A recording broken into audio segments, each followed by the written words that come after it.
Tint Wisdom number 55. Josh, thanks for joining. We're live. How's it going? Thanks for having me. Absolutely. So you are, I guess we could start with just a little background information for those who may not know you. You are a tint shop out of Las Vegas, yeah? Yes, sir. So it's my family's business. My father got in the industry 1983, right out of high school. I believe my mom was pregnant with me at the time, so I've literally grown up in a tint shop. My younger brother, um, been installing his whole life. Okay. My dad still does all of our estimates for residential, commercial.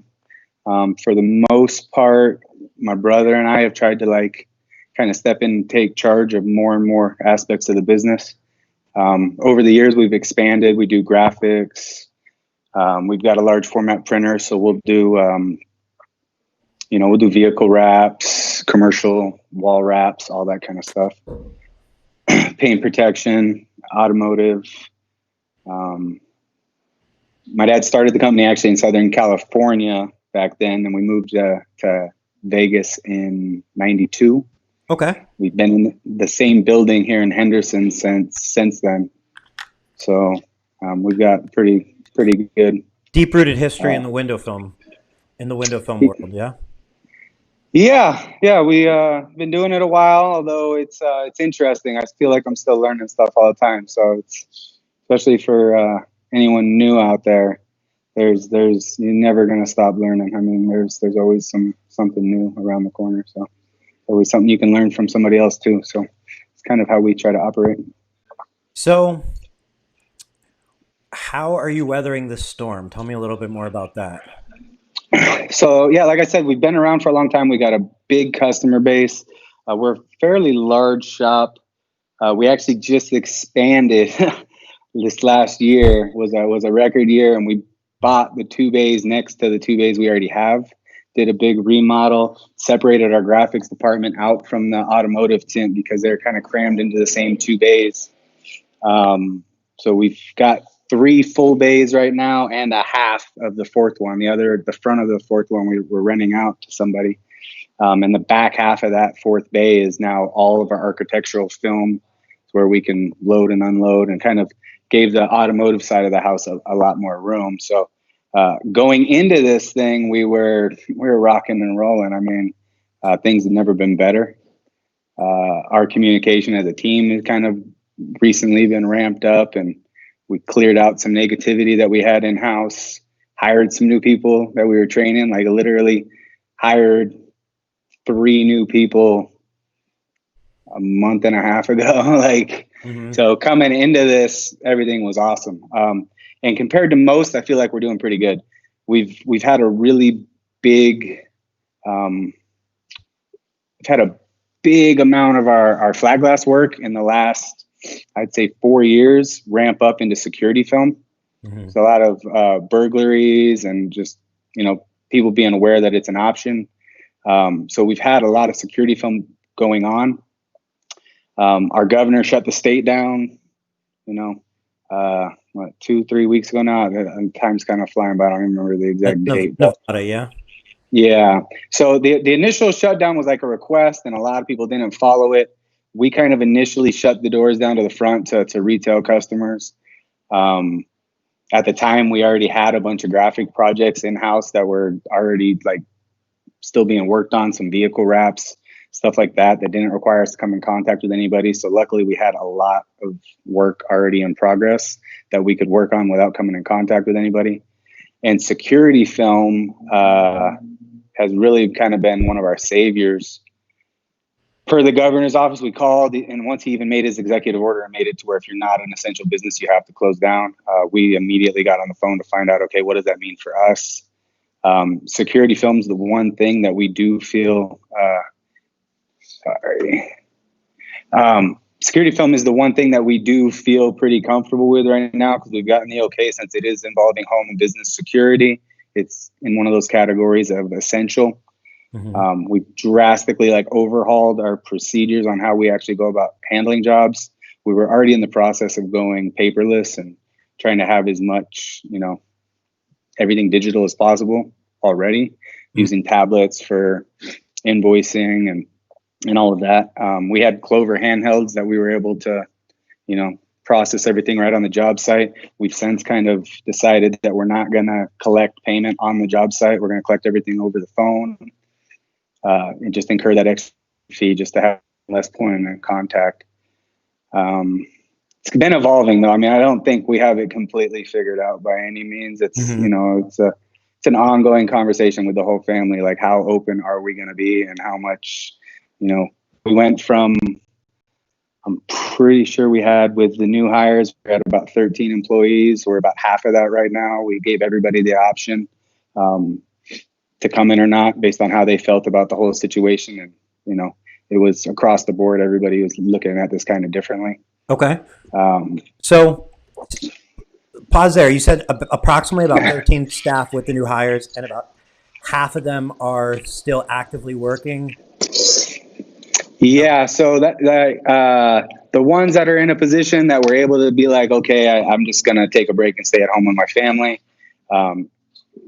We've had some that we did like a furlough situation, so they're able to collect unemployment. When things are back up and running, they 100% have a job. Cut us about in half. We went from working 6 days a week, with the occasional 7th day if someone really needed an appointment like that, and we'd give our guys the option to, work that extra day if they wanted it, down to just Monday through Friday. And we're trying to take to this time, being in the position that we're in, having that base, that loyal customer base, that we're only actually doing installs Monday, Wednesday, and Friday. And we've got that booked out for security film jobs for like the next 4 weeks already. And that'll be enough for us to sustain, just enough to like just keep the doors open and keep everybody paid. What made you think about, being proactive, reaching out to your governor and getting that approval for security film? Was it just a flight kind of like, hey, what can we do that might be worthy of staying open, or what are the thoughts there? Yeah, just immediately as soon as we saw that it was happening, it's like, okay, we're not just going to lay down and, let this thing that my family has worked on for 30 plus years just disappear. At the same time, we want to be responsible to our community. So what can we do to mitigate our risk of spreading this thing? It's something nobody ever thought they'd have to deal with, but the fact that it's that you can be asymptomatic, not even, feel sick and still be spreading it. That's, that's worrisome. So, but at the same time, we've got a responsibility to our employees. And I mean, my sister really hadn't worked for us for the longest time. She went and got a college degree and did her own thing, had an awesome, successful career, just had a kid a year ago. And then, decided that we were growing. She was one of, actually, that was the four. Yeah, we hired 4 people. Actually, I forgot about my sister. So we had even brought her on. So I going into this, my mom, my dad, my brother, myself, my sister, and then all of our employees that we consider family also all relied on this business for income. So it's like, okay, we have to be able to do something. And I know we're super fortunate to be in that position. Like, I'm super grateful that we are in that position. That I know there's a lot of people that don't have that option. So, and I'm thinking of them, and I know that they're my community, they're my customers. They're So let's kind of go through. I have so many questions for you. We obviously got a chat. We got a chance to chat a little earlier today, and some of the things that stood out to me was, like you just mentioned, you work with your family. So, that can be a blessing or it can be a challenge. And in this time, like, there's obviously a lot of decisions to make. So first and foremost, I'm curious, if we rewind a bit, you said you had just hired. This is the best year you've had so far, best months you've had so far of the year compared to previous. What was the catalyst for like dropping previous employees, hiring new ones, and what got that started? Yeah, so that kind of That story is kind of interesting. So I left the family business for a couple years. That's probably where we should start it. I joined the military in 2006 and was in the Army from 2006 to 2012.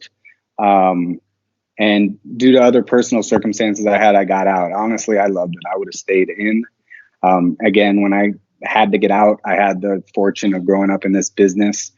This is a really good skill to have. I was able to open my own location, Dallas area, for about a year and a half. Finalized the divorce I was going through and got custody of my kids. And this location was already growing without me. I mean, the location I opened in Dallas was like a branch of this business, just to kind of make things simpler on the corporation side and all of that.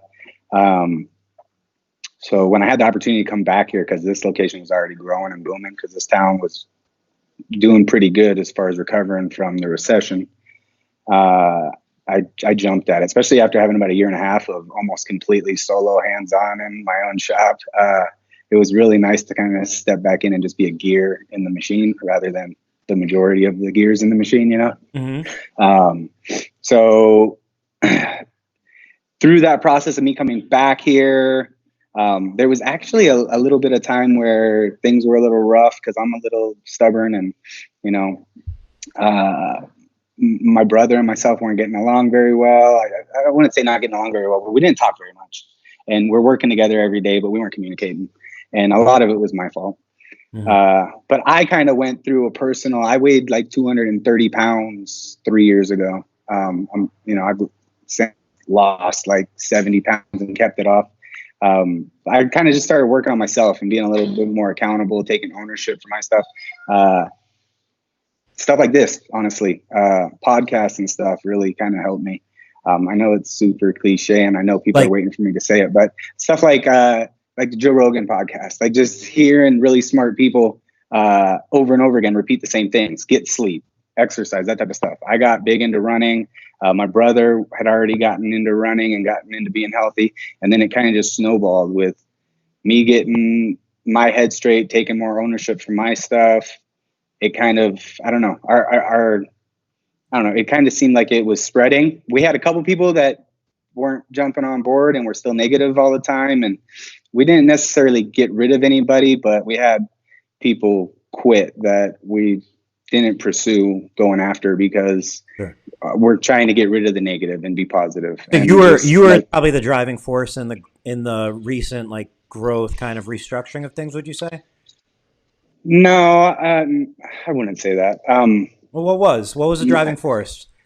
I think just that awakening of I don't know. We all kind of got on the same page and started communicating. So all of a sudden, we went from not talking to myself talk every single day, constantly every day. I know he talks to my dad more than I do every day. I talk to him too. But we're in the middle of the remodel, like I said, and we decided to start coming in early together and working on that instead of paying a contractor to do it. So we saved some money, installed most of the flooring and tile and stuff ourselves. Our graphics guy, he helped. He started coming in early. He got into, healthier eating and running, and just the extra energy that just positive energy just seems to be contagious. And I feel like the same thing's true with negative energy. So we're kind of riding that right now and recognizing how powerful that is. And I feel like that was another thing. I don't want to take credit for it, though. I think it was a massive group effort, and it just seems to constantly be getting better. I think it was a mind shift change on my part, recognizing the difference between being fixed-minded and growth-minded. And the fact that we are such an old business, and I know there's a lot of them out there that I think could probably stand to hear this, like, because you've been successful for so long, sometimes you get fixed in your ways and you're not like willing to look at trying things different. Mm-hmm. And I know that's just like a human thing. Like, people don't like change. Mm-hmm. But as rapidly as the world's changing, if you're not adapting right now, you're going to get passed up by some young guy who's found something like, your software and optimizes the 2 or 3 people they have. And all of a sudden you might have 6 or 7 veterans doing things old school way inefficiently, and 3 young kids completely optimized are going to knock your doors down, So. Yeah. That's kind of how I look at it. So it's you, your brother, your dad, as far as like the, I guess, decision makers, would you say, or how does that work? Because a lot of times, there's this saying like too many cooks in the kitchen or whatnot. Like how you've probably been faced with a lot of decisions to make, especially in the last 3 weeks. And I'm curious, like some of those decisions, what they've been, and how you guys figure that out. We've had several meetings with, so one of the people who isn't actually with us right now, technically, but she's, we're still getting her input and helping us up. My sister, although we just taken her on, she actually is one of the ones. She was already part-time anyways, and she was helping train a new person for the front. She kind of been furloughed, but she was in the meetings and in discussions on this. My mom hasn't tried to be as much hands-on, but right now, I mean, my sister just had a kid, my brother just had a kid, I just had a kid. She's literally got a 6-month-old and 2 1-year-old grandsons right now that she's like helping us with constantly. So like what have been some decisions that stand out that you've had to make that were kind of big decisions since this whole thing happened? So you find out, hey, you're supposed to close. What are some, I mean, new strategies and just decisions you've had to make? Like the decision to shut the front door. So I know there's shops out there that are using the, auto service as an excuse to stay open for auto tint. And we're getting calls. I mean, surprisingly right now, we're getting calls all day, every day for automotive tint. And it's killing us to not take it. That was a tough one. How are you handling those calls? Like, what do you do or say? So right now, we've kind of got a little bit of a script down as far as letting them know that, hey, we're still open for security film because that's what the governor says we can do. And actually, one of the other things that we're still doing a little bit of is some of our fleet accounts, like we do the county, stuff like that, that's not open to the public, where it's pick up and drop off vehicles. We're obviously sanitizing and washing our hands and staying away from each other. Like, we've implemented all that stuff. So following the CDC's guidelines on the social distancing stuff as much as we can, really going crazy with cleaning the shop down.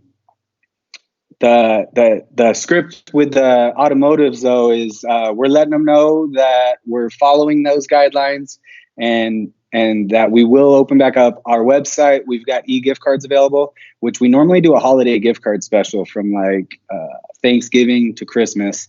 And our best deal of the year is typically Black Friday. We always have some kind of discount going. During the summer, it gets down as low as like only 30% off. It's just like something we've always done. So there's always some type of discount you can get for us. Black Friday, it gets up to like 55% off, okay, which we only do that for a day. And then you get 50% off for the rest of the holiday season if you want to buy the gift card. We let people know when we sell those gift cards that they're typically, how we run that holiday program is they're not valid to be scheduled to be installed until after January 3rd.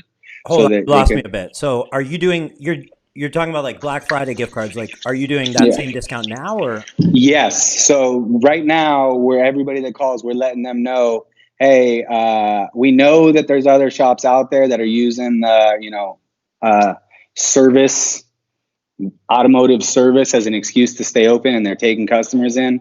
We really appreciate you being loyal and for being a loyal customer and waiting for us to open when it's safe for everybody. We're going to give you that discount right now. You can go on the website right now and purchase it. We're having several people purchase it. What kind of discount is it? Is it the 55% or the 30% or? The 55. So you're selling gift cards at 55% discount for future services, yeah?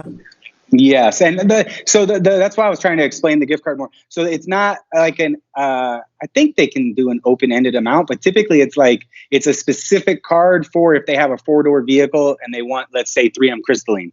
It'll literally be what that price should be with that discount applied, and they can purchase it. Or 2-door car with the Solar Guard Vortex or whatever the product may be. Either way, they're prepaying their service at a 55% discount now, in the form of a gift card. Yeah. Yes, and then they can schedule now for in the future if they want.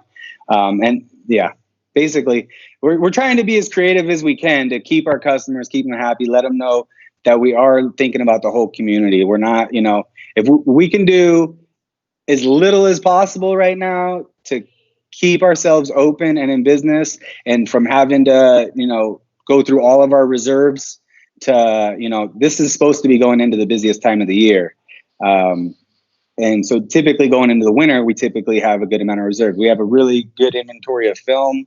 So the winter typically is when we need those cash reserves. So if we can do 3 days of security film a week, and it's super limited compared to what we were sending 2 vans out a day for flat glass.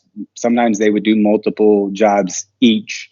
Right now we're doing 1 3 days a week. So we've drastically reduced how much we're doing.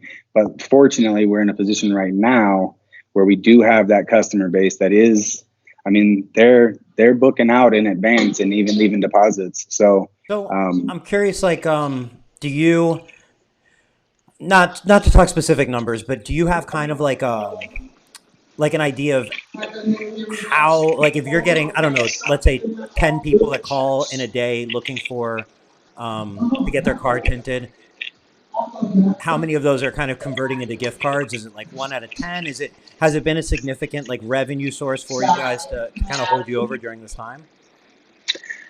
No, because that's actually the next step of it. Like I said, we don't 100% have this figured out, and we're kind of using this time to try to catch up on we need to update our website. We've been trying to get more and more video content. That's something that I'll be doing Thursday, is making some more video content we're going to send out an email blast. We're getting 1 or 2 gift card purchases a day, but some of those days we're still getting 8, 10 calls for automotive tint. I'm actually kind of shocked how many people are still trying to get their car tinted. So 1 to 2 gift cards a day, that still can be hundreds of dollars per day, and then potentially $1,000 in a week of revenue. Like, that's not nothing. Oh yeah, no, it's definitely better than a 0. And I think on your town hall you just had, somebody said it.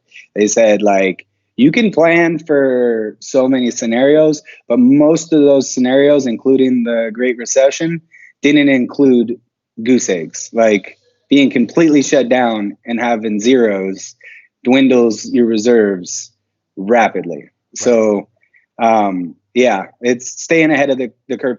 Fortunately, we do have pretty large security film projects.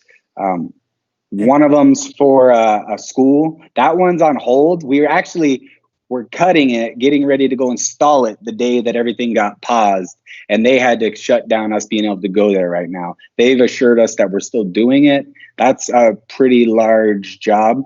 That one job we can finish in a day typically with normal circumstances, and that covers payroll for a week. So, and were most security film jobs things you had lined up before this whole thing hit that you're fulfilling, or are these like new jobs you're quoting and selling? Both, a lot. So I felt like we could be better at it, but for the last, since, I want to say July or August, we did a security film spot with one of the local TV stations, and we got them to give us the video content and allow us to use it on our social media. So we've been doing pretty highly targeted Facebook and Instagram ads with that video. It's 30 seconds, and we're getting 2 cents a through play, pretty highly targeted. And it's had, between the 2 different versions of it that we posted and run ads in, we've had over 500,000 views with like a frequency of like 6 or 7. So we've definitely branded the idea that this is something that you can use. We've since actually shut that ad off, kind of thinking of the whole picture. We don't want to cause a bunch of fear and panic. We still have our Google ads running for security film. So most of the traffic that is coming into us right now is either a referral from somebody we've already done work for, or someone who's already searching for home security. Because we're not trying to take advantage of the situation. And like, we haven't even increased any pricing. If anything, we're giving more discounted pricing to try to help people out. So we're trying to think of every angle that we can actually, be the best member of the community that we can possibly be. Because I feel like that's the long-term, the right strategy. Sure, we could take advantage of the situation right now, and I could ramp up a new ad about how the economy is going to crash and burglaries are going to spike or, whatever. We don't want to feed into that. We don't want to feed into that. If there is someone out there who's concerned, which I get it, I totally understand it, to help comfort them and support them and, install some security film on their business or their home. So I don't know. This isn't something any of us ever really planned out in advance. It's kind of crazy. So what are some of the things that you're doing now that are those investments, like investments into, like you mentioned, marketing and so on, like getting more into the video? And what are some of those investments that you're spending the time now, for future payback? So, like I said, we have a large inventory. That's one. So we've been integrating everything more digital. Honestly, one of the reasons why I've been watching your podcast is I like what you're doing with your software. We're even internally got some, like you said, we're a family, and 5 chefs in the kitchen is sometimes we bump some heads. So getting us to adapt and change anything is typically rough going a lot, and there's some friction there. So we're trying to have those conversations and figure that stuff out. The softwares that we're using right now, they work. It's great. There's some additional functionality of other stuff out there that I really like. I like what I see coming from you. So you mentioned inventory, the big inventory. Inventory, yeah. You're working on keeping track of now that you have a pause, or? Yeah, no, that's been my big focus, because I typically stick to the flat glass side of the house. I can tint anything, but I'm doing flat glass all the time. Our new bay, we had new racks made to hold the film, so we're trying to reorganize all of that. Actually inventory what's in each roll. Anybody out there that's actually cracked that and figured that out really good, comment inventory? below or something. Yeah, as far as tracking it really well and having it pull out of the system as you use it. Hello. No, we haven't figured it out. It's oh yeah, inventory. It's a feature we added to Tint Wiz about 2 weeks ago, and you definitely should check that out. I think you'll love that inventory system. There's not, inventory is a big deal, and based on what you just said, like how you've been looking into it, there's a couple ways to keep track of it, by weight or just by entering cuts and assigning it. People can check it in, check it out, depending on where the film's at, and you can make labels if you want optionally for your boxes. But definitely check out that inventory system.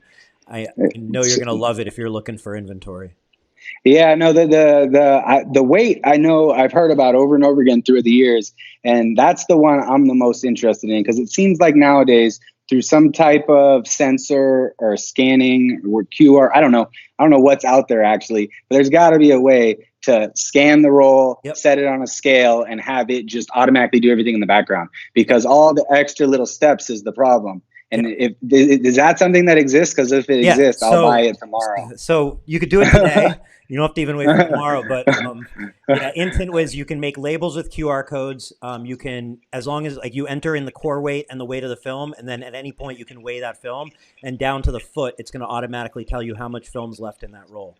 So it's very flexible. It includes everything you just mentioned: the weight, calculating that weight for you, and the optional QR code. For the QR codes, you can just simply take your phone, open your camera, scan, just with your camera you can scan the QR code, and it's going to automatically open up that film in Tint Wiz and show you all the information on it, and you can go from there. So I think you'll definitely like that. Okay. So, and does that integrate with QuickBooks? So the inventory itself, so Tint Wiz does integrate with QuickBooks. The inventory system itself doesn't interact with QuickBooks directly, but as far as Tint Wiz automatically creating your clients in QuickBooks, sending out invoices through QuickBooks automatically, keeping basically your customers synced between QuickBooks and Tint Wiz, it absolutely does. And once you integrate Tint Wiz with QuickBooks, you actually never really need to go back into QuickBooks again, other than to do specific accounting. But as far as creating invoices, marking things paid, and so on, that syncs automatically straight from Tint Wiz. So I wanted to ask you, earlier today on the phone, but then you brought it up now, and I obviously I wanted to discuss this because I think a lot of people can benefit from this. And I'm curious, how are you?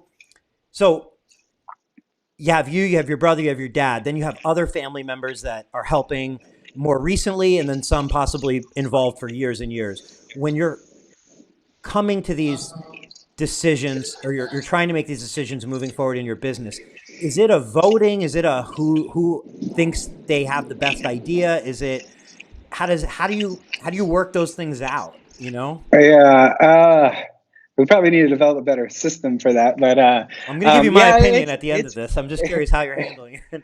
it's typically we'll have a discussion, let everybody kind of present their ideas, and then kind of have like a vote and a kind of majority thing. Most of the time we try to do it like that. I mean, there's some stuff that my dad will just override and do his own thing sometimes, but I mean, he's been doing this a long time, so and sometimes it's tough for me more than anybody. But yeah, I would like to think that 95% of the time we come to a decision and we just move forward. So just to throw some thoughts out there, and if it's not broken, don't fix it. But maybe it can help some other people watching. Maybe it can help you. I just my thoughts on that sort of thing, because can often have like you said, a lot of cooks in the kitchen, and sometimes what can happen is the loudest voice wins, or I guess what I'm getting at is there's a little bit of feedback. It's throwing me off a little bit. I don't know where nothing changed here. No, I know it's probably in my mind, but anyway, what I think is important is usually to have one person where you identify who's best at what. So if there's somebody who's probably most in touch with social media, following their guidance. If you have somebody who's really really great with organization of the company or finances, you kind of identify those things. And at the end of the day, I think it's important to have one person that is the leader, and things have to fall on them, whether it be for the entire business or within each category of the business. Because I think what can sometimes happen is when all decisions are group decisions, there's not necessarily the accountability of, hey, this is how I think it should be. And then that accountability of making sure that works out. Does that kind of make sense? 100%. And I'm pretty sure all my family is going to watch this eventually at some point if they're not watching it right now. I 100% agree on that. I mean, to some extent, we were kind of already doing that. My sister came in way more organized and detail oriented than the rest of us. I've kind of had my hand on the pulse of the social media, but being a day in, day out installer, I kind of slack on that. So I was able to funnel stuff through her, like give her a call or an email and say, hey, this needs to get handled, and she'd get it done real quick. My brother, kind of for the most part, try to manage the shop activities. Lately, because the situation we've got right now, it's me, him, and someone that we've been training for 2 months ish, doing the security film installs. Mm-hmm. Where typically the crews that we had going, he would more be in the shop than out doing flat glass, which is kind of ironic, being that he's won the tin off twice for flat glass, and he hardly ever does flat glass. My dad typically has been more in charge of estimates and sales. Mm-hmm. But we definitely do have that cross-pollination sometimes where people kind of jump into each other's stuff. And that's where I think a lot of the friction ends up coming. Like, I agree. I think you definitely, someone I've been big into the last couple of years, that's kind of helped me grow on how I lead. And the military had already taught me this, but he speaks it in a way and puts it into books in a way that really make sense, is Jocko Willink. I somehow sensed it. I was like, I'm very familiar. Yeah. Accountability. Things that I had been trying to say for a long time, but didn't know how to verbalize. He puts down like, decentralized command, people taking ownership of stuff. But in order for someone to take ownership, you got to give them something to take ownership of. So if there's someone hovering over every little thing and not letting somebody take ownership on something, then they just kind of get well, what's the point? You're just going to tell me to do it your way anyways. And when it doesn't work or it needs to be shifting, it becomes like the blame game. Like, well, that's what we decided on, so I guess we're all to blame. I'm guilty of it. That we definitely have those kind of battles where I lose, and I've been trying to catch myself more on it. But it is this natural thing that it's another thing we're trying to implement more, even with people we're training and everything. Like, okay, I'm gonna give you. At first, I'm clearly not gonna let you just go tint a house by yourself. There's gonna be an incremental process, but I'm gonna slowly start giving you more and more ownership on stuff.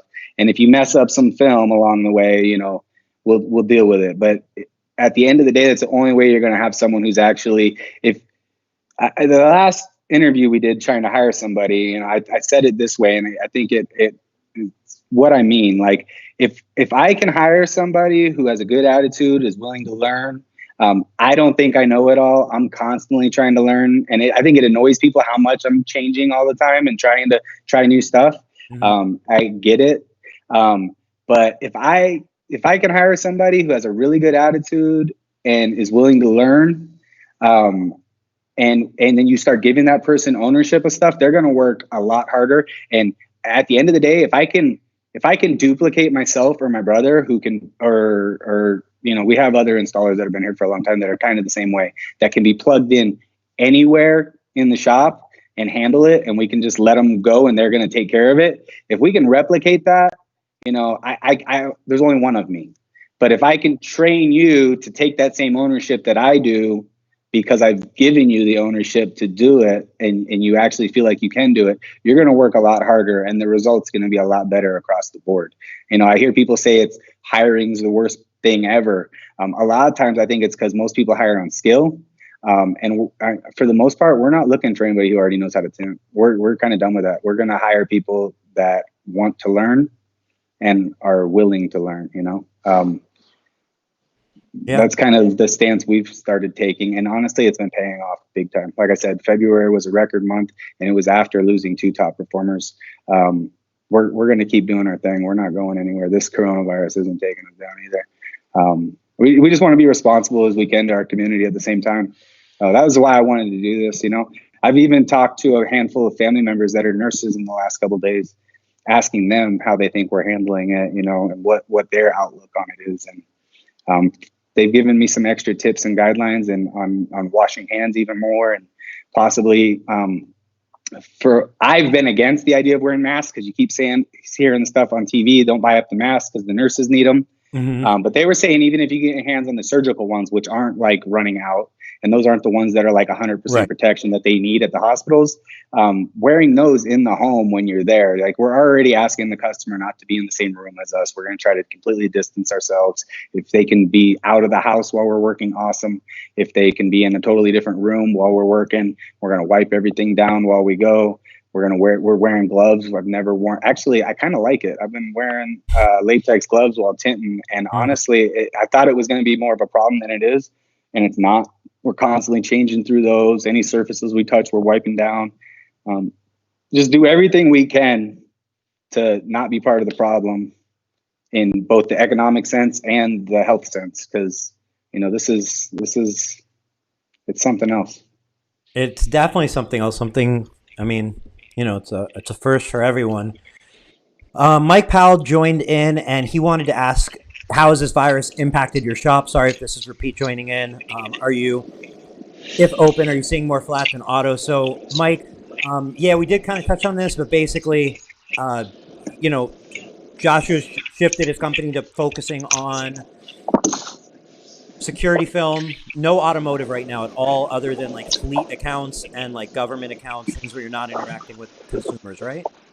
Yes. Some graphics stuff also, but that was mainly like vehicles that were already left, like were dropped off for like our graphics department was booming too. And we kind of actually separated that from tint. That's the other thing, having the different departments and having the opportunity to have multiple streams of income and, not just automotive. is a huge saving grace. The graphics department was actually having record months also, but we had 3 vehicles dropped off and left for wraps that were sitting here when we had to shut the doors. So our graphics guy was coming in at like 2 in the morning when no one else was here, and working on those because he didn't want to have contact with anybody. And okay, cool, you work whatever hours you want and what's going to make you feel comfortable. We've cleared those out now, so I think there's one more that was a removal and a wrap, and for a big account of ours that we've probably done 30 vehicle wraps for. They don't need it right now, so we're able to just kind of leave it in our bay. And so those are pretty high dollar jobs that we can finish and invoice and collect on, that they pay payroll. So we've been fortunate. I mean, my parents got into this industry at a really good time. I'm super grateful that I grew up in it. We've got a pretty good base. Like I said, we've been in the same building since '92. People in this town know who we are. So as things are right now, doing those fleet accounts, like as things have been for the last couple of weeks, what do you like? How long can you sustain as things are? If it goes another 2 weeks, if it goes another month, if it goes another 3 months, do you have kind of a next step, worst case scenario, or would you just kind of ride it out how things are now? Yeah, I mean, we've kind of tried to discuss every possible variable of it. We're also trying to spend this time to make video content on how we're going to handle business as we open back up to the retail side. Possibly doing only drop-offs for vehicles, possibly offering pickup and delivery. We don't do mobile. We haven't really had that discussion, but honestly, if we had to do it, we could. We've got a fleet of vans. It's not something we've ever wanted to do out here. It's dusty, and right. And our shop is really nice. The back bay is carpeted. We got mirrors on the walls. It's your tint job is always going to turn out nicer in the back in the controlled environment. We've gone away from once we do start having retail customers, we were having them fill out their information on like the tablet to sign in process. We're gonna try to get it all over the phone ahead of time. Eliminate going forward all those extra contact points, because even if the numbers start dropping off and no more people die tomorrow, the awareness that something like this could happen and that it could come back it's out there, and you can see it on the way people are purchasing toilet paper. I mean, this definitely freaked people out, and it should. But at the same time, like life needs to go on. Eventually, we need to be able to, Right. So how do we comfort our customers going forward that we're doing everything we can to make sure that we're as clean as we already were, a really clean shop, but the amount of hand washing and hand sanitizer and wiping down of all the surfaces that's going on now it's through the roof. So we're trying to figure out all of that while we've got this time. That's what our Tuesdays and Thursdays and really weekends are for, because we've even taken the time to realize, okay, we've got family members at home. We've got spouses and children that are also stressed out. So we're closed on the weekends entirely. I mean, luckily, because we do, like I said, we've got not only installs scheduled 3 or 4 weeks out, we've got estimates scheduled that far out right now. My dad's limited the amount of estimates he does. Also, he's only doing like 2 a day, where he used to be able to get like 5 or 6 in a day. And he's just for his own to like minimize exposure. Yeah. So, and that's the other thing is like, that's one of the videos we're about to come out with, which I know I've seen another tint shop out there. I think they were out of LA. I saw their YouTube. Their website was really cool, where they had a video explaining how to use their little web tool for the customer to do their own estimate. So we're kind of looking into stuff like that. We've been having customers, we've been explaining to them over the phone how to measure their own windows and kind of give us the numbers. That's always scary. I think if we give a video example of what a pane of glass is, and I've got 4 windows and really it's 8 because it opens, those types of things. We're going to implement more of those measures, which is stuff we've been wanting to do anyways, because honestly, I think the market we were in before this happened, people are paying for convenience and time. And the more I can reduce friction and the more I can make it to where somebody can just purchase online and schedule online and not even have to pick up the phone. People don't like phone calls anymore.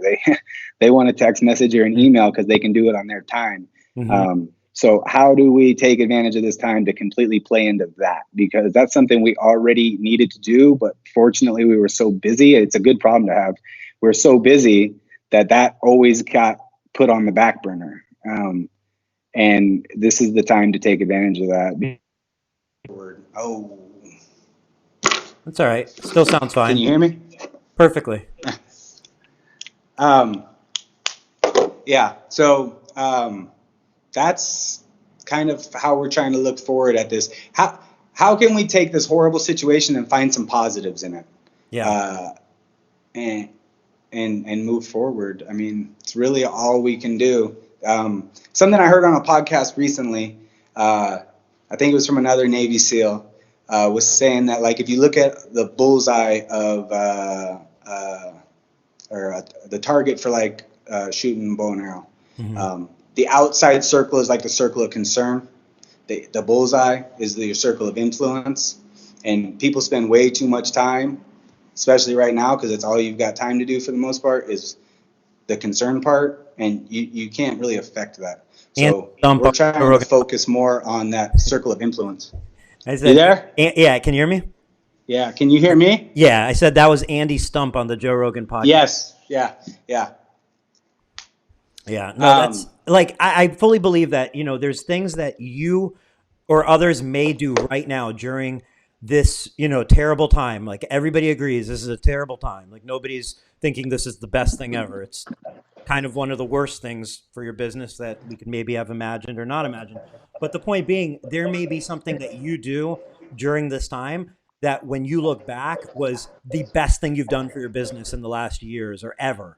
It could be the best. And then if you look at it through that perspective and you go, so if that wouldn't have happened, I would have never did that for my business. This could be literally the best time ever for your business. 100%. That's how I'm looking at it. We've seen this cycle before. Well, not this cycle, but we've seen economic turndowns several times. The advantage of being in business as long as we are. It's actually what brought us from California to Vegas was the '92 recession. The Gulf War hit, and all of a sudden, window tint in Southern California in the early '90s wasn't a priority, right? And it wasn't going to So be like a 2 week thing. no. So my dad, actually having tremendous foresight, we would come to Vegas on vacations back then. I'm a little kid, I don't remember it that well, but he recognized, hey, it's hot in Vegas and that town's growing. That's why we came here, was because of an economic turndown. We've survived 9/11. I believe the numbers are something like there was 180 tint listings in the yellow page when 9/11 happened. The next book comes out and there's like 70, so I don't want anybody to lose business or go out of business, but that's kind of what happens in these cycles. And if you're strong enough to survive it, all of a sudden you soak up that extra market share. So it's kind of what we've seen happen in the past, even in 2008, kind of the same thing. Was it tough? Did we barely make it through? Yeah. The fact that we are family and we don't argue 24/7, so we manage to pull it together when we need to. Yep. I feel like I said, I'm just a super grateful person right now that I'm in the position I'm in, and that I still have a job and that I'm still able to help provide one for our employees. And hopefully, we'll come out the other side of this, like you said, stronger, maybe more appreciative as a nation, everybody, of how good we really have it. Yeah. Yeah. Well, and like you said, you've gone through other issues in the past, and just like that, this one only makes everybody stronger. So whether this is your, fifth crisis, world crisis, or this is your first world crisis, the whole point is it will pass and you will learn from it, and everybody will still be around hopefully after, and we'll keep going from there. Yeah, I couldn't agree more. And that's why I reached out to you. Is I just wanted I know from my consuming habits that long format stuff like this Mhm. is the only way to really hear someone's thought process on how they're doing something. And just putting out like a post on our Facebook page, which we've been really silent on our social media intentionally because we don't have it completely figured out. And, there's always that really loud minority of people that are going to be angry about whatever decision you make. And we wanted to make sure before we did something like this that we really kind of had looked at all angles of it. Like I said, I've talked to family members that are nurses. We've spent a lot of time on this. I've been in turmoil over how we're handling it. Like, are we doing the right thing? Should we completely shut down? That's that's honestly part of our moving forward strategy is if God forbid things get worse, that is one of our options right now. We've been looking into that stimulus package and how can our business take advantage of it for our employees as far as furloughing people and that extra $600 for 4 months. I mean, with the unemployment in our state, that makes our full-time salaried installers almost completely whole. Almost, not quite, but almost. That's a big deal. That leaves us some wiggle room for, okay, maybe we shouldn't even be doing the security film. But I feel like right now it is per the government. It's something we can legally do. It provides safety and security for people in their homes and their businesses. It's going to make them feel better, which ultimately can help the community out because clearly the fear and the panic out there seems like a bigger threat than, I don't know if I worded that right, but clearly this disease is bad. Um, you know, I, People got their opinions on that. And It's hard to know. It's really hard. yeah, It's really hard to gauge and hard to know. It truly is. yeah, All we can do is just kind of hope for the best and follow this forward. But like anybody, I mean, you know, there's no shortage of information that makes this seem overblown, and there's no shortage of information that makes this seem like the worst thing ever. And how can you know? Like yeah. I don't know. That's the thing that this exposes the most, in my opinion. If we're gonna give an opinion, I feel like because the media, the way it has been for so long, and I went to Iraq twice. I really got to see the misinformation of the media like firsthand. Um, because we don't trust the information sources of society right now as a whole. I don't care where you are politically, whatever. There's so much mistrust of information out there right now that I feel like that's what caused this to get where it is. Because I was reading stories about this thing early January and was like, I'm a math person. I was looking at the numbers and like exponential growth is never good when you're talking about something like this. And it's like those numbers can get big really quick. But because those stories are coming out of China early January, because nobody trusts the media, we just ignored it, So it's like, we'll find out how bad it's really going to be eventually. Do I want to be responsible for infecting somebody else and, killing somebody else's grandma or, no. That's the thing that has me most terrified about this is I want to do the right thing. And I have no way of knowing if I've got this or not, according to what they're saying. And you could be spreading it around without ever showing a symptom. Right. That's terrifying to me. I don't want to hurt anybody else. Like that's the last thing I want to do.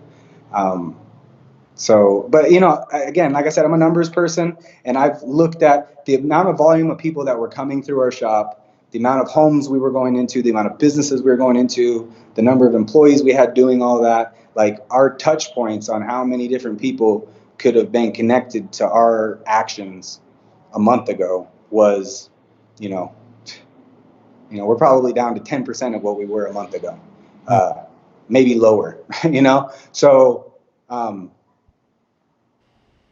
hopefully that's enough. Hopefully enough people out there that don't have to be out, that can stay in are, and this thing passes over sooner than later.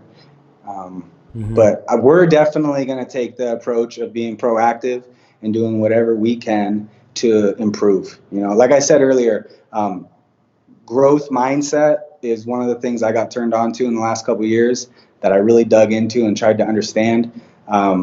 And it's so powerful. It's so powerful. Long distance running. Somebody on the town hall I heard mention running, and somebody mentioned don't stop running. It's like brain energy, and it's so true. I'm way big into getting running in. Another little Roganism. I got into jiu-jitsu real heavy like a year and 4 months ago-ish. That's been killing me not being able to go do that. But being active and being healthy, and understanding that you can get a little bit better every single day, is so powerful. And then rather than going out and telling everybody about it, just doing it influences the people around you. They see it. Oh, wow, he's doing good. And then it sparks something, and then the next person has it going on, and then that sparks something. And that positive energy spreading is so powerful, and it's what we need right now more than anything. So if you're out there and you're a tinner and you've been wanting to lose a couple pounds or whatever, the information is free out there right now on YouTube. Yeah, there's some bad information, but if you use some critical thinking and you find a couple good health experts and you get into a good nutrition routine and a good sleep routine, listen to some of these podcasts out there that are having interviews with super successful people. Impact Theory, Tom Bilyeu's one I highly suggest. He's constantly having super successful people on, and you start hearing these trends in these people's stories of getting sleep, getting up early, exercising. These things aren't just vain things to get in good shape. It literally your brain's gonna function better. You're gonna make better decisions. You're gonna have more energy. Hard problems become easier. Much. Fasting is a weird one that I never thought in a million years I'd be into. Most days I don't eat till 2:00 now. And there'll be days that when we're busy, I can just skip it altogether. And I'm totally actually have more energy. That's something that's kind of spread around here. There's all kinds of stuff you can do to improve yourself right now. I'm not worried about the shops that are open right now down the road. I could care less. I spend zero time thinking about what anybody else is doing in our area. I like to try to help other installers in the networks that we've built up all around the country between our Solar Guard Panorama network. We share information all the time. We just went out to Georgia February. I think there's an article supposed to come out this month about a group of us that have been doing networking for the last couple of years. We went to Kyle Fuller's shop in Georgia, and he's got a brand new shop that he's opened, which he just had to shut down because they finally shut down Georgia. And had a really cool little networking meeting where we all shared out of the group of people that was there, we all have been reading the same books and listening to the same podcasts. And as we're having these conversations about this stuff, we realized independently of each other, we've all kind of fallen into the same thing of self-improvement and how that's infinite, man. If you're trying to beat the guy down the road, that's finite. There's only once you surpass them, what's next? Where being better than you were yesterday, I can do that forever. And yeah, I don't know. I think that's the biggest growth behind, the biggest driver behind the growth that we've had the last couple of years. We're cutting out. You have to lock up. She has no key.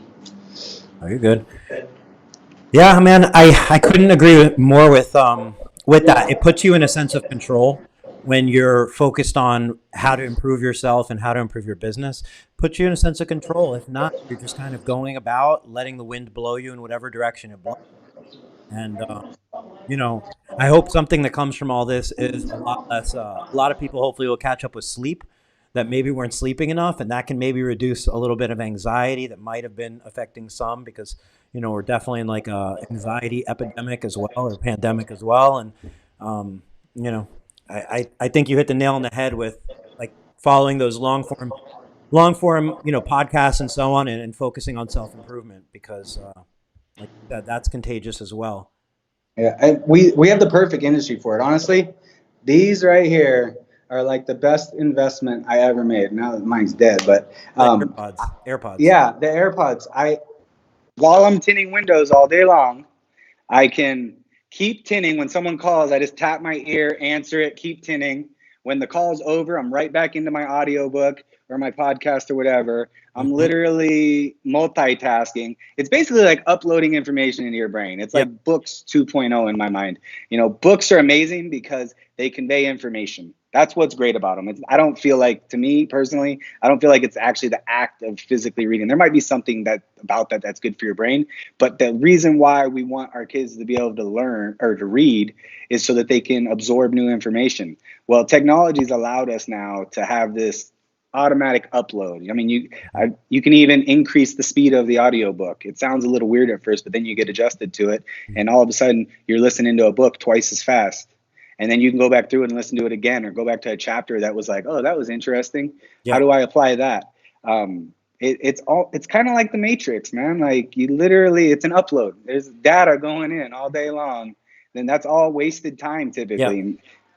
So And yeah, it's just like learning something new, I think, too, when you start listening to that sort of thing, when you start listening to books and podcasts and start kind of changing your mentality. You know, the first day you're not going to necessarily walk away with revelations, and you're not going to learn everything you need to know, but it's an accumulative of sorry. excuse me.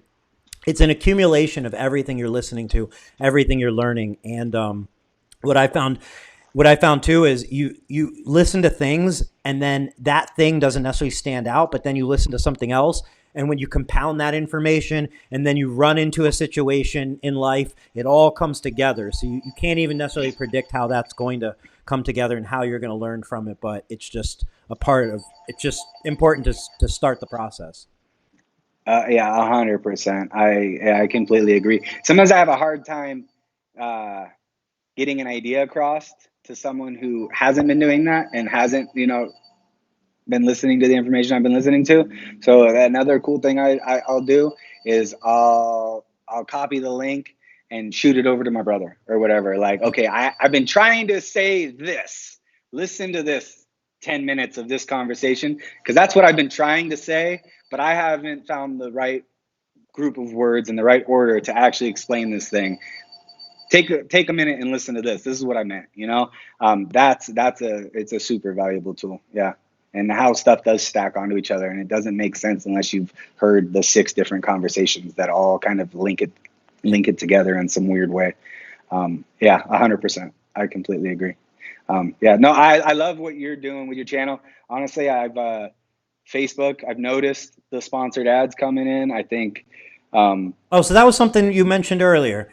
That's a good yeah, topic to touch on. So you said earlier that, like you were starting to say now before I interrupted you, but no, you you're were good. saying that you see the ads for Tint Wiz or for Tint Wisdoms and so on, yeah, on Facebook. Yeah, yeah, no, and it's something we've been trying to get better and better at. Like I said, that security film ad that we've got running, um, I'm pretty sure the pixel got put on. I thought at one point it was there, and then my sister was handling it a little while back.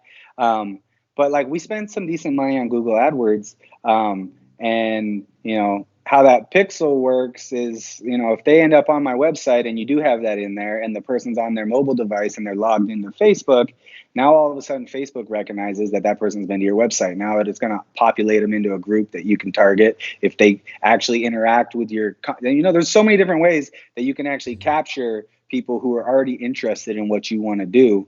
That once you've already got the one that's interested, retargeting back to someone that's already interested is far more valuable than just shotgunning ads out to Right. everybody.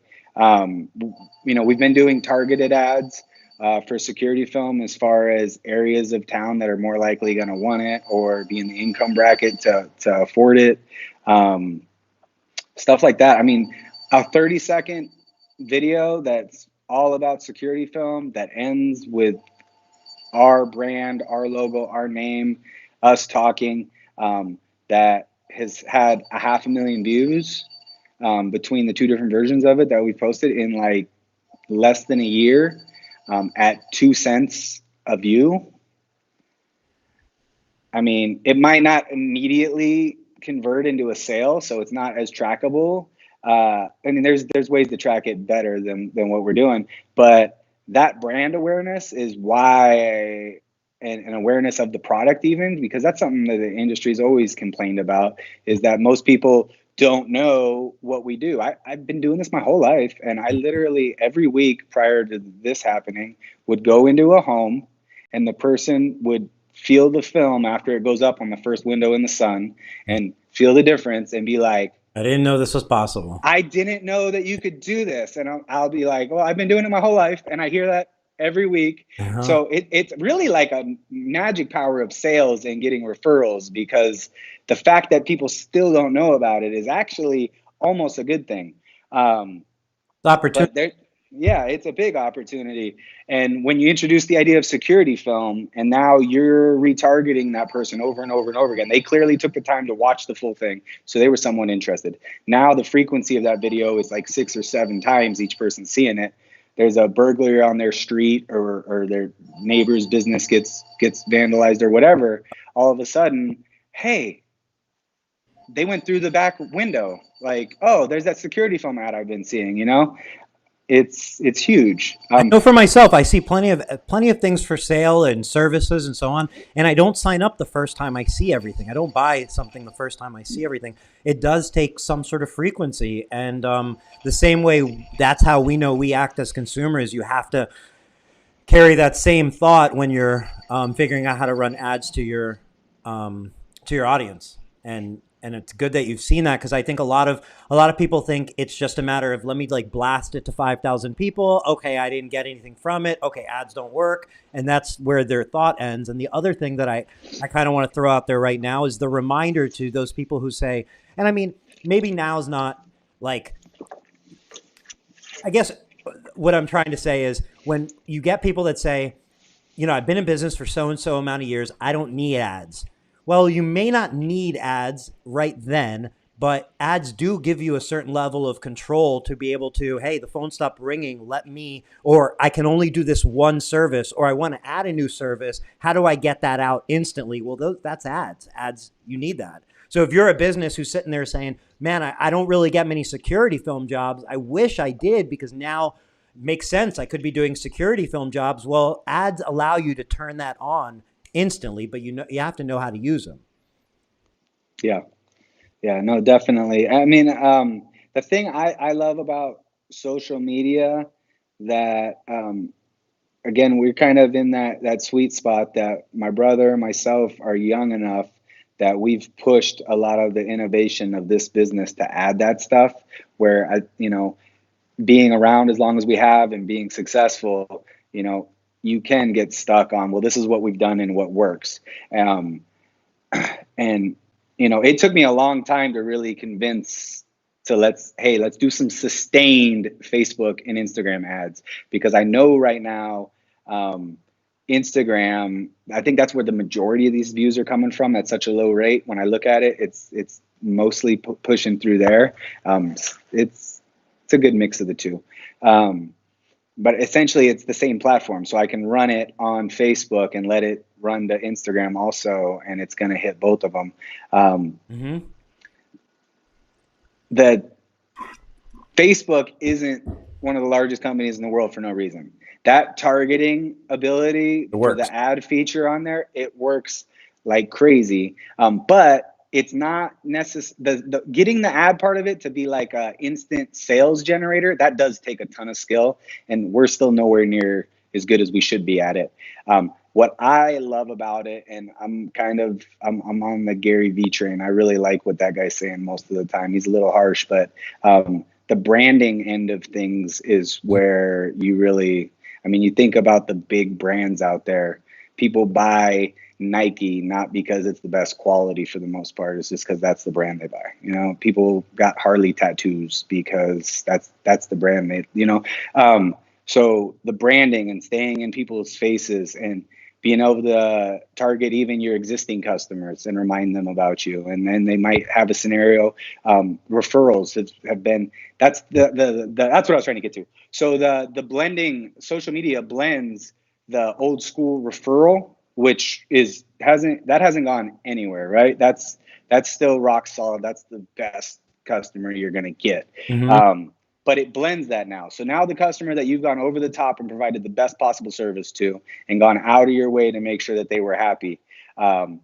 When you're reminding them that you exist on social media and they have a friend or somebody who needs your service, they don't forget, like you're constantly in the front of the mind, without having to constantly do email blasts and all that. We send out emails, but very sparingly, only for certain things, because you don't, I don't know. I think everything gets to a certain point, but yeah. Again, social media, we're definitely not the best at it. Just like everything else, we could get If better you at were it. the best at social media, you'd probably own a marketing company and not a tint company. Because if you're the best at social media, that should be where you're at. But like you said about everything else, it's just about getting better and better at it. And truly, it's like the saying with the bear, like you don't have to be the fastest, you just have to not be the slowest. You don't have to be the best at social media. You just have to be better than most of other people in the window film industry doing social media. And that's the opportunity also in window film is it's not an industry where it's full of just social media experts. For the most part, Yeah. if people are doing ads, they're probably doing a newbie haphazard job at it. There's a lot of opportunity to improve. So that's important, and that's what's great that you're on that path. Yeah, 100%. Like AdWords, I think we got on the bandwagon of AdWords as far as tint companies go pretty early. Mm-hmm. And I still feel like that's like one of them. My wife is calling. I might have to end this soon. I think still because of the structure of the tin industry, and this might be helping some of my competition, but again, like I'm going to focus on us and get better. I think AdWords is still undervalued for the tin industry because there's no nationwide servicers out there, dealer end. So you're really only competing with the other shops in your local area that are using it, and there's still not very many of them doing it. So the amount of work we get just from that, which is, the person's already searching for what you do. It's pretty good. Yep. As long as pretty good. You have a process in place to respond to those leads, capture every one of them, follow up with them. You have to have everything behind it, or else it could be a giant waste of money. But that goes without saying with anything, Yeah, definitely. That's one. Like I said, we've got that big base of knowledge from my dad. That's just it's I can't give him enough credit. We had a scenario on December 24th a couple years ago. Like it was the 24th or 23rd, but we were closed for the holidays already. And somebody called him, and man, I've been trying to call everybody that I can find. Nobody answered. You're the only person that answered. This is at like 9 o'clock at night, the day before Christmas or something. Opportunity ringing. I've got an entire storefront that this other shop was supposed to remove all the film. They did all of our other locations in town. The corporate head CEO of the entire thing is coming to inspect this specific store tomorrow morning. If I don't have this film off of here, I'm in deep trouble. Yeah. How much to come remove it? I'll pay anything. So he calls up myself, my brother, and one of our other installers and was like, all right, what's it going to take to get you guys out of bed to go remove this tonight? They're bringing the lift. And, for 4 hours of removal work, I think each of us made we were making lawyer money for the night, It was insane. He never misses an opportunity, and it's something that we've been able to put into place on all of our systems. The phone, when it rings here, you probably just heard it ringing. There's nobody here anymore to answer it. It immediately forwards through to his phone, and he's answering that thing in the middle. He'll wake up in the middle of the night and answer it. We could probably have a better system in place than that allows him to get you sleep. But so just to throw it out there for anybody who's interested, because that's a huge thing is, a lot of times shops will have a landline, and then that landline rings to one phone, and then there's one person answering that one phone, and it's definitely like a bottleneck. Once you leave, you maybe forward the calls to one person at best case scenario. And I just want to throw out there something that I think is a great service, easy to use. There's a lot of options when it comes to this, but I'll just mention one. It's called Grasshopper. Grasshopper is a place where they make it really easy to adjust how your rings are. So you can make it so your phone rings to multiple phones at one time, and whoever can answer that phone first actually is the one who answers. And when somebody, whoever answers first answers it. You can set schedules and say during this time it rings to this person, after hours it rings to these people, and so on. It gives you such flexibility with allowing multiple people to answer the phone. Even if you want one person to answer the phone, well, what happens if somebody calls and that person's on the phone? You can have it simultaneously ringing, or ring after 5 rings, ring to another number. And there's just so many options. So I think that's something that everybody can benefit from, is, answering the phone, just having more options answering the phone. Definitely. Yeah, no, I like that. I just wrote that down. I think how ours goes right now is at 5, it might ring here once and then it automatically kicks to him. But yeah, But if no, it kicks to something him, like it could that. ring to you, it could ring to your Yeah, brother, yeah, and then he might be on the phone, you pick up the phone. I mean, it just kind of yeah. gives you more, I um, like it. more in like an in touch with what's going on. I want to just say something to Adam, man. I'm Adam Green. I'm so glad you're all right. He posted in the comments here that last Thursday after the show, hopefully it wasn't show related. I'm just kidding. I know it wasn't. Trying to make light of a tough scenario, but he said he had a massive heart attack, and Oh, he had a stent installed. Feels a whole lot better. And man, Adam, I'm so glad you're doing great. And it sounds like, he said, I'm 55 with COPD. It's not worth the risk. Thank God I do have a savings account. Um, Freaking thank God to the millionth power there, man. I'm yeah. glad you're all right. That's that's crazy. Man. Yeah, that's again, I think coming out the other side of this, like um everybody needs to make sure that we stay more grateful for all the things that we do have, and um health, all of that. You're not guaranteed anything, Mm-mm. it's that's rough. Yeah. I'm glad to hear he's doing good. Yeah. The thought, just to put it in everybody's head, not to scare anybody, but just because it should be a conscious thought. Like right now, most can't tint windows because of, obviously, like the coronavirus, whether it be your own choice or whether it be your county or your state telling you can't. But if you're in a scenario where if you break your arm, you're kind of in that same I can't tint windows and my business is shut down. Like, this is a good time to think about what the plan is, because whether you break your arm, whether you get arthritis, whether you get sick, whether any of those terrible things potentially happen in the future, you have to have a plan, whether it be a savings account or whether it be other staff members or whether it be something. But there should be those plans, because unfortunately things do happen. You don't see them coming. Yeah, definitely. Kind of related to that, back in the day when I must have been like 12-ish.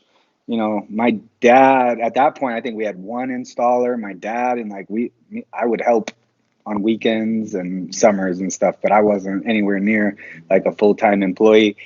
He almost died in a Sea-Doo accident, and like that almost put us out of business. So like I definitely feel for all the shops out there right now that are still in that stage where it's just husband and wife, or one or two people. Like this is a rough one, and I get it. And we're trying to. That's why, and again, that's why I wanted to come on something like this and do long format. And we're not just haphazardly staying open and doing business as normal. We're taking advantage of that base we built up over the years, and the fact that we can do security film and we can do it safely, and the phone's still ringing and people still want it done. So 2 weeks from now, it could be a totally different scenario. It could be so bad that we have to completely shut down. And I do not want that. I don't want that for anybody. I don't want to see anybody else die. Uh, Yeah. yeah, It's the ultimate consequence.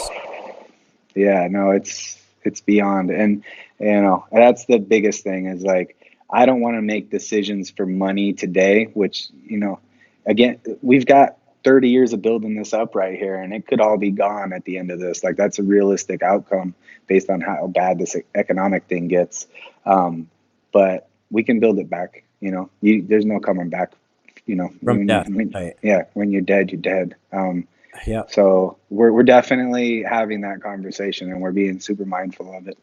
Um, yeah, especially having served in the military, like I feel, I don't know, like I want to make the right choice and do the right thing. That, you know, like the Army has the Army values, you know, integrity, personal service, courage, honor, respect. You know, like how do we make sure that we're you know, we're not just trying to make as much money as we can right now. And from what we're typically one of the more expensive shops here in town. The phone calls we've been getting, you know, we got people calling, well, dang, you're the cheapest price we found. Well, it's like, are people out there jacking their prices up because there's only a couple of them open? Like, I hope not.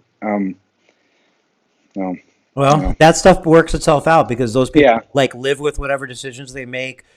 The people who interact with them experience that and so on. So I yeah, guess it all works itself out, you know? yeah. Again, I don't spend much time thinking about what other shops are doing. This just feels like a different scenario, you know, like price gouging Yeah.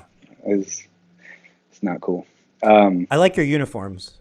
Oh, thank you. This is actually an old one. Myself and my brother are the only two not to get the new ones. We got some new gray ones that kind of got rid of the orange, but yeah, I like this one a lot too. Thank you. I like it. It's a button down. It's embroidered. It has your name on it. Like, I mean, that's super legit.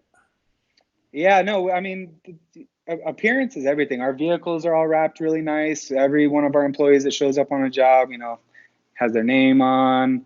The thing I like about these is really cool, as you can probably see, the OFA goes right here, Mm-hmm. and it's like the perfect spot to keep your OFA. Like I don't ever put my OFA in my pouch anymore. That's one of my favorite features of these shirts. Is why we keep getting different versions of them. Is I that's dig my it. Even just that little bit, like where you have your name embroidered on it, you're sending a cue to your customers right away that you're an established member of your business. Like you happen to be one of the owners and family, but they don't know that, and they're interacting with you, and they're going, "This guy must, you know, your name's there. You can't be brand new. You can't be hired for the day. You can't be new this week. Like your name's on your shirt." yeah. You know? Yeah, even our newer people that have only been here for like 2 months, we've already got theirs in with their names on them. Well, and it shows as a Yeah, business your commitment and your investment into those new people. You're not looking at them as, well, they're new. Who knows? You're saying, hey, this is a new member of our team. It's worth the expense and the trouble to do this. 100%. Again, a big thing, and I've heard it a couple different times from a couple of different people, but I've found it to be extremely true so far. Hiring on attitude and ability to learn over skill, Mm-hmm. it's the way to go. 100%. If you've got the ability to do that, Right. um, do it. It's everything. There's people out there willing to work. There's people out there that want to work hard, you know, Yep. and not to take advantage of the situation of what we got right now, but there's a lot of people out there willing to work right now that wish they had a job. So you can find someone with a good attitude that wants to learn. And, you know, this isn't a bad career. Once you're a year or two in and you can completely go install a house on your own, you're making good money. I mean, it's nothing to laugh at. Yep. Skilled labor, I think, is one of the safer things out there right now. Really, you look at the fear of automation or, you know, office jobs and stuff going away. Skilled labor is going to be around for a while. Mm-hmm. It's, I mean, And all those people who, you know, the thing I've heard most in the window film world has been how difficult it is to hire. You hear about it nonstop. Well, right now is the easiest time to hire that's probably existed that I know of in the last probably 10 years or so. Like right now, you're probably going to have the easiest time hiring people, or maybe next week or the week after will become easier and easier. But like, you know, you just have to understand that like when everything's great and everybody's busy, of course it's going to be harder to hire. And when everything's kind of unknown and people aren't necessarily open and so on, it's going to be easier to hire. And, you know, it's an opportunity just like any other one. And if you're not in a position to take advantage of that opportunity now, there's going to be other issues, but you can make up for a lot of lost time. You can spend years hiring, and right now you could have lost those people, and somebody else could snatch up your years worth of hiring in one day. yeah. You know, Yeah, and I think there's another huge opportunity there. One of one of the people we hired, I did an Instagram story video of just randomly one morning. I was listening to something while I was running. It was probably like Jocko or something. Got me fired up, and we needed to hire at the time. And I kind of got on there and was like, "Look, I'm out here running this morning because this is how we do stuff, and I'm looking for someone who's that type of person. Like if you're up right now and you're seeing this because you're up working out, and you're not the type of person that's staying out all night drinking and blowing your paycheck at the casinos or whatever.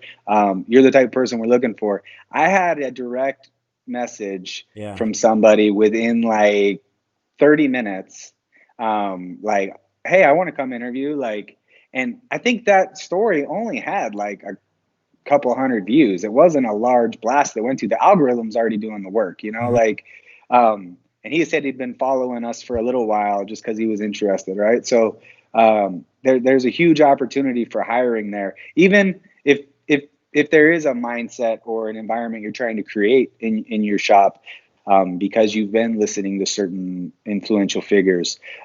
There's a way to go target the people who are also into that person. Like you Mhm. can, if you want to go find people who are into Jocko or whoever it might be, or Rogan, whatever it might be, you can go and target ads against them for employment. And now you got someone coming in who's already into that mindset and culture you're looking for. I think it's a great idea. And all that takes is time. Takes some Yep. time because you have to invest that time into learning and you have to have those moments. And hopefully, before we know it, everything's going to get back to normal. The phones are going to be ringing. Everybody's going to be tinting windows and super busy with calls. And then this, whether you use this time or you didn't, is going to be a game changer for people. But like, if, Definitely. if tomorrow everything gets back to normal, you know, you almost could look back at this couple of weeks and go, did I waste that time worrying, or were there things I should have done? Yeah. Yeah. I'm afraid too many people are doing that, man. Just sitting there watching the news and worrying and afraid that they're going to go out of business rather than taking the time to do that. And I hope they, if they hear this, that they get active on that kind of stuff. Um, yeah, it's definitely an opportunity right now. And that's, you can, again, that's a positive or negative way of looking at stuff. Like this is totally not a positive situation, but you can find a way to make it a positive thing for you, in some way, shape, or form. So one of the podcasts I heard recently, and I'm not sure if it was the Andy Stump one or a Jocko one, but I can't place it. But I wanted to ask you, I guess, if you've drawn any similarities. I know you mentioned your military career in the past. If there's anything that you feel like you kind of look to in like tough scenarios, because I guess what came to my mind is like and I'm going to butcher this, but the idea that when if you have somebody trying to like I'm going to sound very amateur at this, but basically, if you have somebody coming your way, somebody coming to attack you, your natural inklings can be to hide, to stay in one place.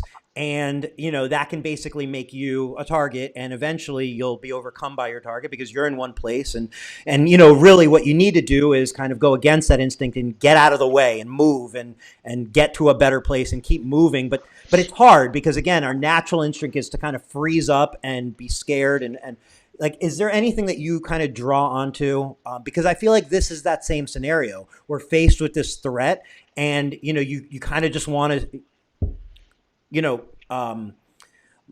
lock inward and be afraid and just see what happens. And you know then there's you going to your governor and saying, hey, can we be open for this other service? Is this okay? Like, do you kind of feel like that's helped with how you've reacted to this whole scenario? Yeah, no, definitely. I've definitely heard that. I think Jocko talks about that. Stump might have also, cover and move. Like, yeah, like you, uh, yeah. If you're being ambushed or something and you just sit still, you can guarantee the other person's gonna flank you, right? Whether it's a situation or combat. So yeah, having, I don't know, the military experience for me has been amazing. I try to draw on it all the time. The leadership you're taught there, the structure of it's amazing too. It's kind of again, it's where Jocko really kind of explains it, giving people ownership and giving them the power to actually take charge. The military is great at. Like, so when you become an NCO, you already know when you were just like a private or a specialist, which is before you're a non-commissioned officer and you're in charge of soldiers, that your NCO's job, if they're good and they've made it known to you, my job is to take care of you and train you how to replace me. And then the NCO above them, that's the same thing. Their job is to train their sergeants, their E5s, to do their job and to make sure that they take care of them. That's their actual job, not the mission. The mission is something that happens in the meantime. Like, you get the mission done by doing that.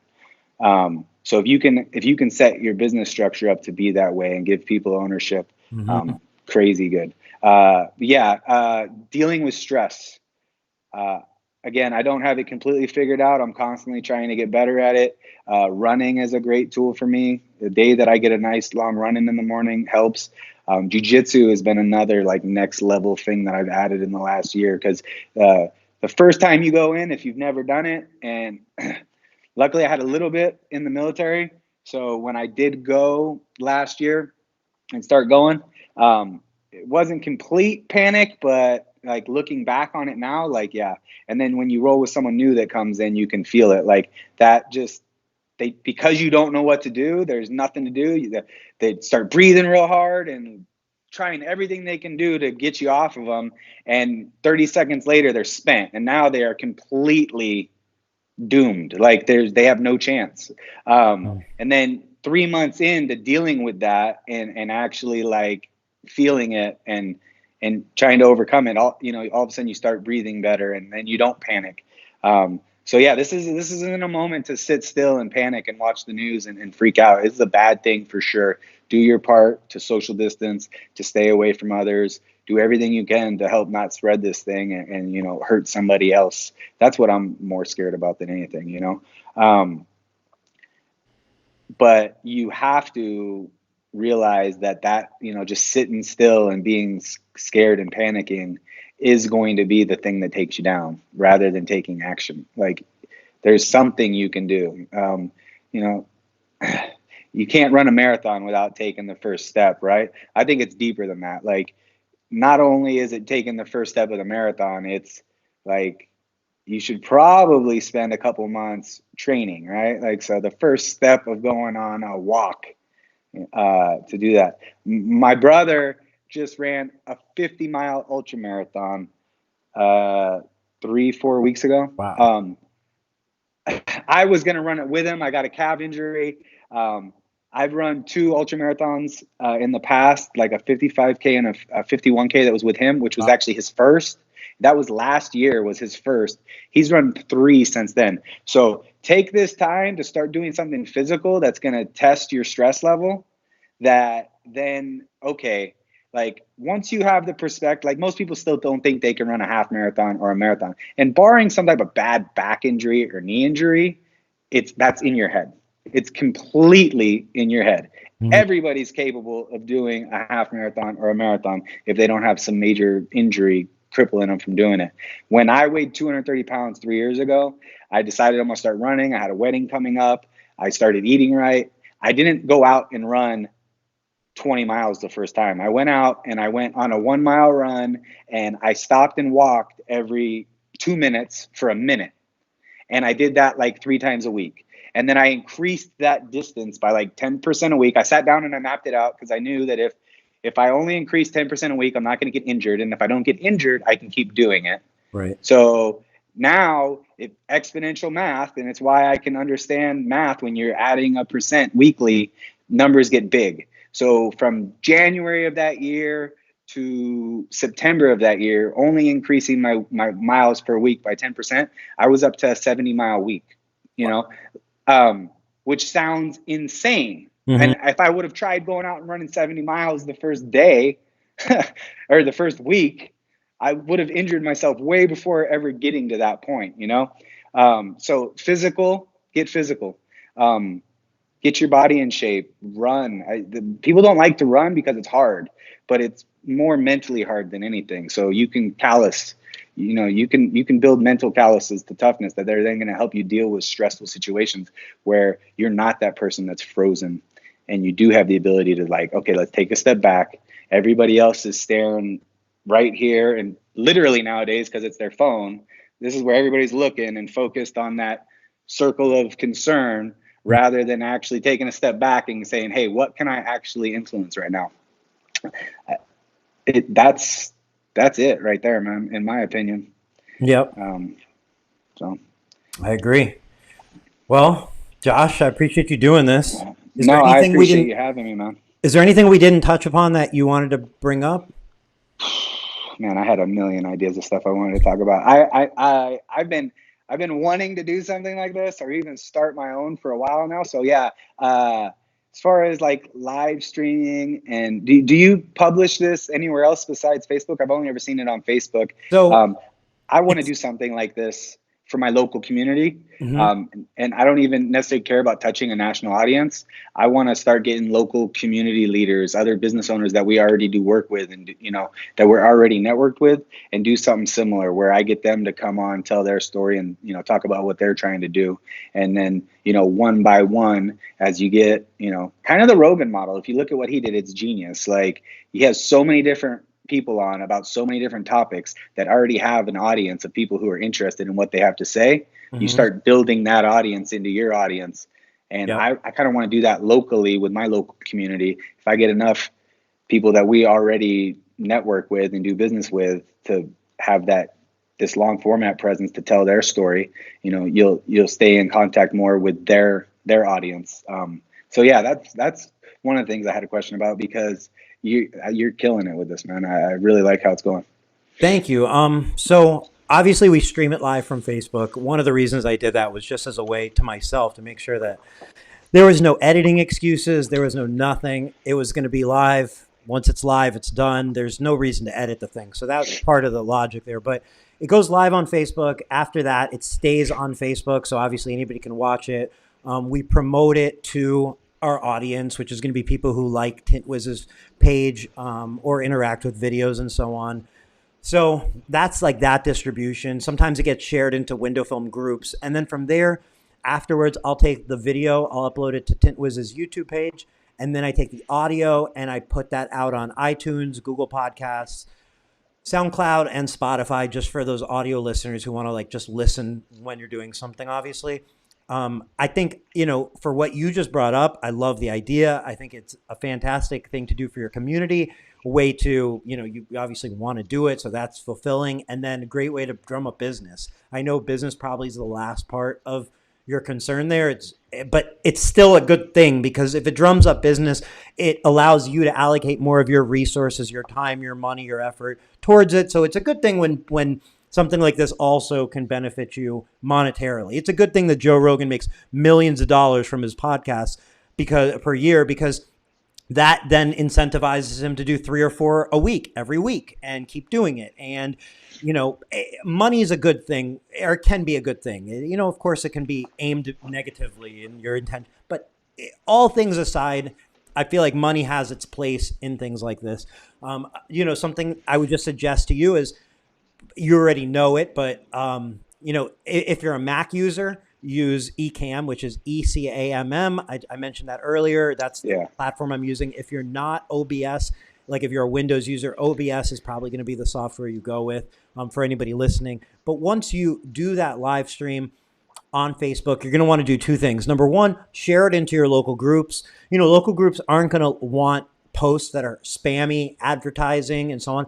What you described is none of those things. So I feel like Facebook groups are going to be the perfect place for you to share it and start building an audience. And then the next thing is, trying to set aside a couple bucks, $5, $10, whatever it is, to, once you have an audience, use that little budget to promote your video to those audiences. Because at the end of the day, you can be doing an incredible job. You can have the most amazing content out there. But if you're not spending any money in getting it out there, unfortunately, not many people are going to see it.